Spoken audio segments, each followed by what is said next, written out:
Concept number 6 is basically power. What do you mean by power? Power का मैं एक सबसे आसान सा एग्जांपल मैं इस तरह से लेता हूँ. बेसिकली आपके घर में एसी लगा है, फैन लगा है, हीटर लगा है, ये जो सारी चीज़ें हैं, इन सारी चीज़ों की एक रेटिंग होती है. उस रेटिंग को ही पावर कहते हैं. जैसे आप कहते हैं कि ये एसी ज़्यादा बिजली खाता है, पंखा कम बिजली खाता है. क्यों? क्योंकि पंखे की पावर कम है, एसी की पावर ज़्यादा है. अब अगर मैं पंखे को 1 साल तक चला के रखूं तो पंखा ज़्यादा एनर्जी खा जाएगा एज कंपेयर टू एक एसी जो कि मैं सिर्फ 1 घंटा चलाऊं. यानी एनर्जी की खपत टोटल एनर्जी की उससे नहीं देखी जाती है, एनर्जी का कंजम्पशन देखा जाता है, energy consumed by the device पर second.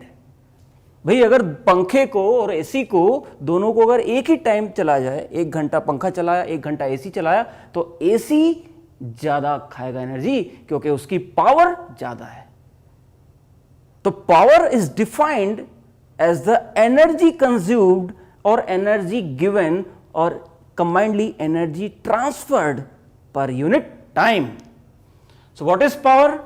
Power is defined as energy upon time taken to transfer this energy.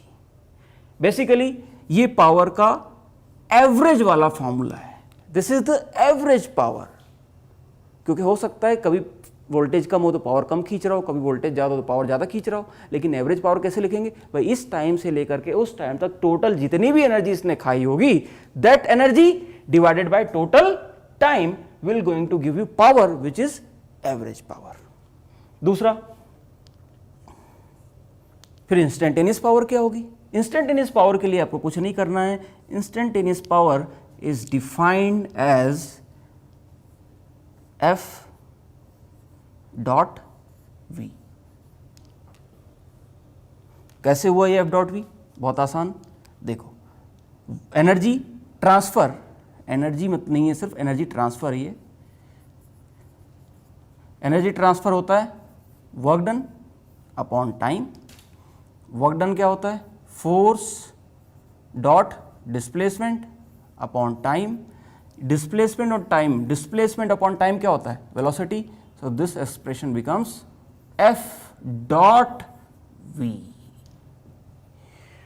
So this is the basic concept of power, energy upon time. Instantaneous power कैसे लिखेंगे? Force, again force आया, force dot S नहीं, S के बाद आता है velocity, force dot velocity. Now let's do some problems and complete the topic. देखिए, सबसे पहली प्रॉब्लम तो ये है, लिखिए question number 1. If a particle is thrown at angle theta with speed u, find the average power during the complete journey. Solution. भाई projectile motion आपने पढ़ा था, अभी रिसेंटली पढ़ा है. एक पार्टिकल को, ये m मास का पार्टिकल है, पार्टिकल गिवन है तो इसका मास भी गिवन है. इस पार्टिकल को इस पॉइंट पे आपने थ्रो किया. अब थ्रो करना है, ऐसे किया, ऐसे किया, ये बता रहा है किस एंगल पे थ्रो किया? थीटा. किस स्पीड से थ्रो किया? u. ये पार्टिकल जाएगा ऊपर ऊपर ऊपर जाके ऐसे किसी पॉइंट पे जाके गिर जाएगा और इसकी जर्नी खत्म हो जाएगी. यहाँ जाके गिर गया, खत्म हो गया. आपसे पूछा है कि भाई a से लेकर के b तक the find the average power. Power, लेकिन पावर कौन? Average power delivered by gravity. Find the average power delivered by gravity A से बी तक ड्यूरिंग कंप्लीट जर्नी. तो उसके लिए क्या करना पड़ेगा आपको? भाई पहले तो आपको निकालना पड़ेगा कि ए से बी तक में ग्रेविटी ने कितनी एनर्जी ट्रांसफर की, डिवाइडेड बाय ए से बी तक जाने में कितना टाइम लगा, and that will going to give you the power. तो निकालते हैं सॉल्यूशन. ए से बी तक में जो टाइम लगा, टाइम का फॉर्मूला आपको पता है क्या होता है? Time is equal to 2u sine theta by g. ये है लगा आपको टाइम ए से बी तक जाने का, और ए से बी तक जाने में जो एनर्जी ट्रांसफर हुई that is equal to delta m g h, या इसको हम लिख सकते हैं m g into delta h. अच्छा, ये बताइए अगर पार्टिकल ए से अगर बी जाता है तो उसकी हाइट में कितना चेंज हुआ, बताइए कितना हुआ? चेंज इन हाइट इज 0, क्योंकि पार्टिकल वापस उसी पोजीशन पे आ गया, ऊपर गया जरूर था लेकिन वापस अगर उसी पोजीशन पे आ गया है तो चेंज इन हाइट इज 0, तो net energy transferred is 0। Net energy transfer अगर 0 है तो एवरेज पावर भी क्या हो गई? एवरेज पावर क्या हो गई? 0 upon anything is 0, so average transferred power gravity is again 0। तो कभी कभी ये कुछ 10 सेकंड वाले क्वेश्चंस आ जाते हैं कि एक पार्टिकल है, अगर मैं उसकी वेलोसिटी नहीं दूं, मैं एंगल भी नहीं दूं, मैं कुछ भी नहीं दूं, सोचो मास भी नहीं दूं, मैं तुमसे बोलूं find the total power, average power delivered by gravity during its complete projectile motion, तो ये तुम्हारे दिमाग में तुरंत क्लियर आ जाना चाहिए कि अच्छा ये तो भाई पूरे उस मोशन में तो नेट एनर्जी 0 है, तो ये सब चीजों की तो 0 जरूरत ही नहीं है, क्योंकि नेट आंसर भी क्या आना चाहिए? 0। So this is how they can trap you, but you have to be clear in your thoughts and formulas. In this case, the average power delivered by the gravity in complete path is 0. But now let us tweak this question. Let us calculate the power delivered by, average power delivered by gravity, not for the complete journey but for the half of the journey. पूरी journey में तो 0 थी, लेकिन क्या आधी में 0 होगी? खुद ही देखते हैं। Now let us calculate the second part. This is the first part, second would be find the average power delivered by gravity during half of journey. अब हाफ ऑफ जर्नी के लिए एवरेज पावर का formula तो आपको पता है भाई, total energy transferred upon total time taken. अब ये बताओ, एनर्जी ट्रांसफर तो यहाँ पे ग्रेविटी वाली है, mgh ही होगी, तो यहां से लेके यहां तक जाने में कितनी एनर्जी ट्रांसफर हुई होगी? mg इंटू दिस हाइट, यानी mg इंटू h। अब ये जो हाइट है, हाइट का फॉर्मूला आपको पता होना चाहिए। What is maximum height? Formula for maximum height that is u square sine square theta by 2g। So and ये पार्टिकल ऊपर गया है तो power delivered by gravity will be negative, क्योंकि वो तो नीचे लग रही थी। सो दिस इज माइनस mgh, और h कितना होगा? u square sine square theta by 2g। This is the energy transferred, mgh। h मैंने लिख दिया एज मैक्सिमम हाइट, उसका फॉर्मूला मुझे याद रहना चाहिए, अभी जैसा आपने पढ़ा था पहले ही, कुछ दिन पहले ही। अपॉन टाइम टेकन, भाई टोटल टाइम आपने बताया था ये होता है 2u साइन थीटा बाय जी, तो आधी जर्नी में कितना लगेगा? इसका आधा बाय 2, यानी u sine theta by g. So this divided by u sine theta by g. यहां से अब कैंसिल कर देंगे, इस g से ये g कैंसिल हो गया, ये एक u से u स्क्वायर का एक कैंसिल हो गया, ये साइन स्क्वायर से एक साइन थीटा से एक कैंसिल हो गया। So finally the average power delivered by gravity is minus, इसको मैं साइड लिख रहा हूँ, नहीं तो फिर से मुझे दोबारा लिखने के बाद पड़ेगा। इधर देखो इसको। सो what is average power in this case will be minus mg u sine theta bye 2। Clear हुआ? चलिए और देखते हैं।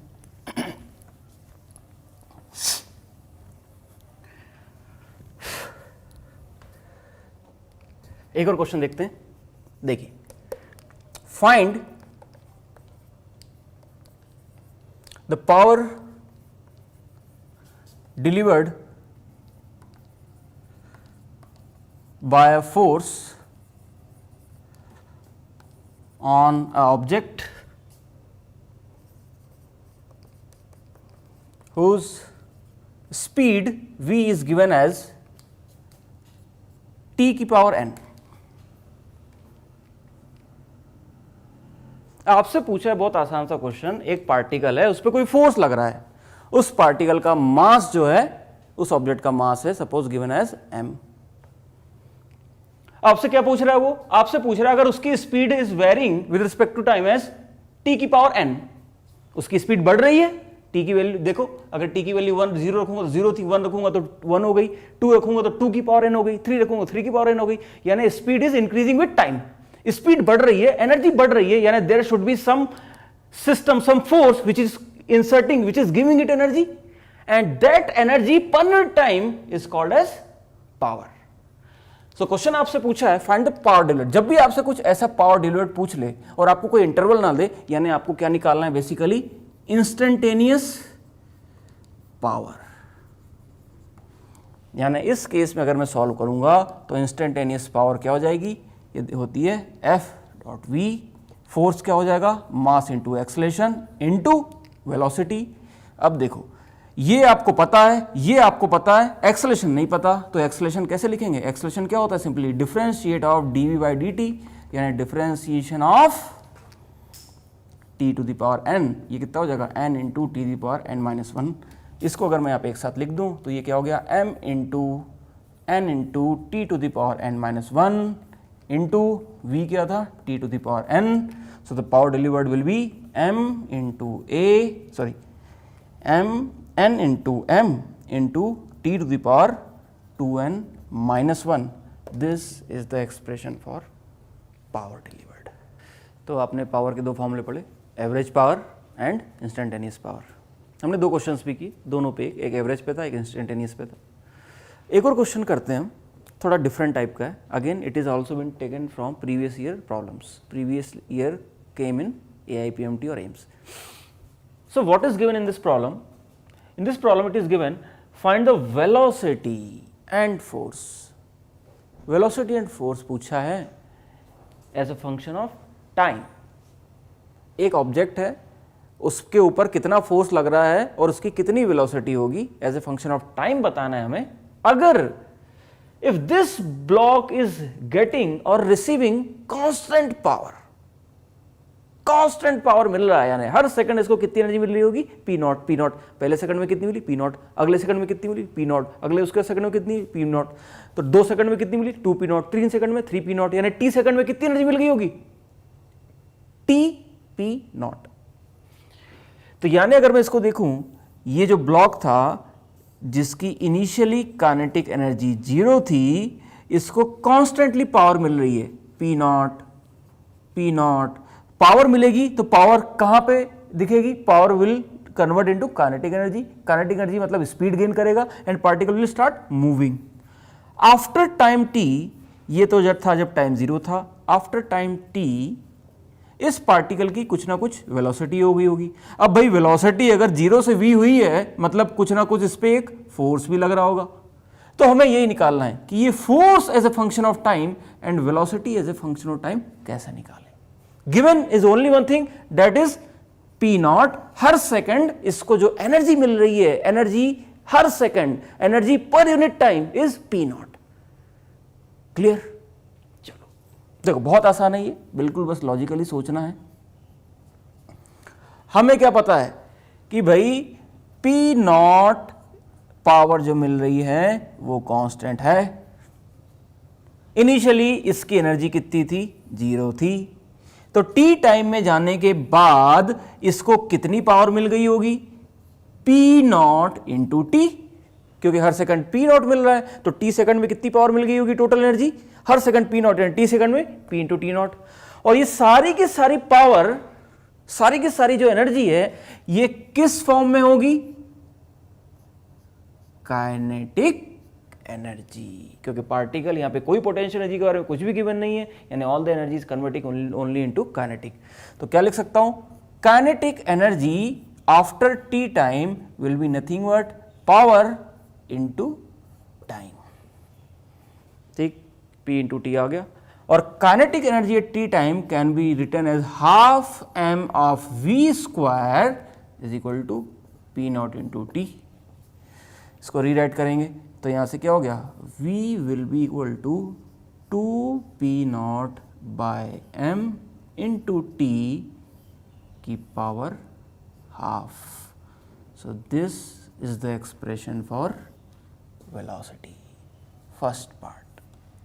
तो कॉन्सेप्ट क्लियर हुआ भाई. देखिए एक चीज याद रखो, एनर्जी को कौन कनेक्ट करता है? एनर्जी से वेलोसिटी जाना है तो कहाँ जाएंगे हम? Kinetic energy. एनर्जी से वर्क में जाना है तो कहाँ जाएंगे हम? Kinetic energy. काइनेटिक एनर्जी ही है जो उधर वेलोसिटी को रिलेट करती है. काइनेटिक एनर्जी ही है जो पावर से रिलेट होती है. काइनेटिक एनर्जी है जो वर्क से रिलेट होती है. यानी मेन जो पूरी कहानी है वो क्या है? Kinetic energy, half mv². Energy work करोगे तो उधर बढ़ जाएगी, जितनी बढ़ जाएगी वो वेलोसिटी में दिखेगी. वेलोसिटी चेंज होगी तो उससे फोर्स आ जाएगा. So everything is related with kinetic energy. इसीलिए मैंने स्टार्टिंग में कहा था energy in this chapter means kinetic energy, because it is the central part, central concept of all the underlying concepts in this chapter. चाहे वो power हो, चाहे वो कंजर्वेटिव फोर्स हो, वर्क डन हो, या कुछ भी हो, kinetic energy has a very important role in it. अब सेकंड पार्ट इसका देखते हैं. तो पहला पार्ट तो बहुत आसान था, वी आ गया. अब हमें क्या निकालना है? फोर्स. फोर्स अभी आपने पढ़ा है, वकार सर ने आपको पढ़ाया होगा. फोर्स होता है मास इनटू एक्सेलरेशन. हमें वी पता है तो एक्सेलरेशन से वी आना बहुत आसान है. क्या करेंगे? सिंपल डिफरेंशिएट कर दो वी को and you will get acceleration. जरा एक बार डिफरेंशिएट कीजिए उस चीज को. अगर मैं उसको डिफरेंशिएट करूंगा तो that will be equal to 2p0/m की पावर 1/2 इंटू 1/2 इंटू टी की power -1/2. So finally the expression for force will be m into this expression, that is 2p0/m की पावर 1/2 ये बाय 2 अपॉन 1 या डायरेक्टली कर देते हैं उसको t की power -1/2. So this is the answer number 2. तो कॉन्सेप्ट क्लियर हुआ. So this was all about the power. Power में एक छोटी चीज बची है. अभी तक मैंने आपको एनर्जी वाली चीज बताई नहीं. पावर एनर्जी में डायरेक्ट रिलेशन और पावर की यूनिट. तो last part of this series will be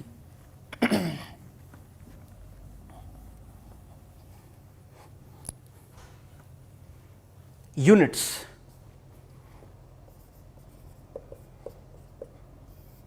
सबसे पहले चाहे काइनेटिक एनर्जी हो, चाहे पोटेंशियल एनर्जी हो, चाहे मैकेनिकल एनर्जी हो, इन सब की यूनिट जो होगी क्या होगी? जूल. किस यूनिट की बात कर रहे हैं हम? एसआई यूनिट की. Clear? There is no doubt about it. Second, work done.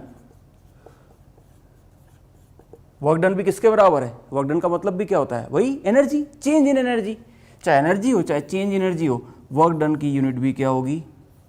Joule. अच्छा, डायमेंशन क्या होगी? डायमेंशन बहुत आसान है, क्योंकि सबकी यूनिट सेम तो सबकी डायमेंशन भी सेम. इन तीनों में सबसे आसान डायमेंशन लिखना किसका है? काइनेटिक एनर्जी का. क्या होता है वो? mv². यानी mv² के अंदर क्या होता है? L2 और एक t भी होता है, t-2. और सेम डायमेंशन इसकी भी होगी. यानी energy and work done are two quantities which have same dimension, same units, but have different meanings. Third, power. Power की जो यूनिट होती है that is watt. Watt is joule per second. Energy upon time. अगर मैं इसकी dimension लिखूं तो dimension में क्या होगा? यही होगी डायमेंशन, दिस एनर्जी की डायमेंशन अपॉन टाइम की डायमेंशन. तो क्या हो जाएगी? mL2t-2 अपॉन टाइम करेंगे. So this will become mL2t-3. So this is the unit of all the quantities which we have understood till now. Energy है और एक एनर्जी अपॉन टाइम है, खत्म. अब इसमें एक और छोटा सा जो कॉन्सेप्ट आता है, इसी के अंदर आप लिखेंगे. एक आती है यूनिट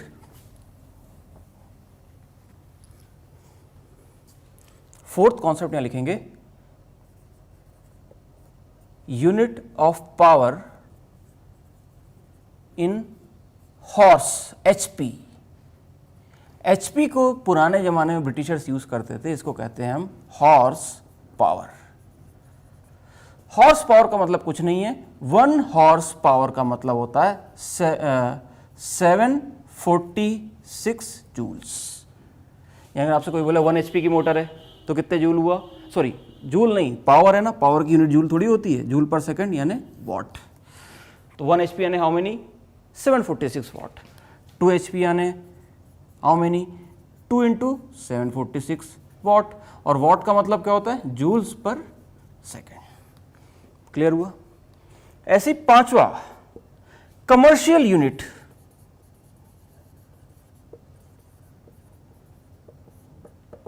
जो आपके घर में बिजली का बिल आता है, आपके घर में यूनिट आती हैं, 400 यूनिट आई, 500 यूनिट आई, 600 यूनिट आई, हर यूनिट का अलग अलग पैसा लगता है। वो जो यूनिट है उस यूनिट को हम लिखते हैं एक 1 unit, 1 commercial unit, 1 commercial CU is equal to 1 kilowatt hour. 1 unit यानी 1 किलो वाट आर। अब इसमें वॉट टर्म आ तो रहा है, इससे मुझे ये डाउट होता है कभी कभी, मुझे ये लगता है कि ये यूनिट पावर की है, बट ये यूनिट पावर की नहीं है, ये पावर इनटू टाइम की यूनिट है। This is basically unit of energy. और ये ऑब्वियस सी बात थी, भाई बिजली वाले आपसे इस बात का पैसा नहीं लेते कि आप कितनी पावर यूज कर रहे हो, वो इस बात से ज्यादा पैसा लेते हैं कि आपने टोटल कितनी एनर्जी यूज की है। तो वो अगर आपने 10 AC लगाए होंगे या 2 AC लगाए हैं तो 2 AC की पावर इंटू कितने टाइम तक AC चलाया है वो कंक्लूड होकर आता है। तो power into time gives you energy. यानी ये जो यूनिट है, जो कमर्शियल यूनिट है, this is not a unit of power, this is unit of energy. And the value of this 1 unit in terms of energy, in terms of joule, can be calculated as follows. This is 1 kilo का मतलब होता है 10 की power 3, 1000। What तो हमें पता ही है, what into are. वो आर का मतलब कितना, ये वॉट एज इट इज लिख देता हूं, आर का मतलब हुआ 3600 seconds. This much joules of energy, ये वॉट इंटू सेकेंड हो जाएगा joule. So finally it will become 3.6 into 10 की पावर 5 नहीं, 10 की power 6 joule. So 1 commercial unit is a unit of energy and it is equal to 3.6 into 10 की power 6 joules.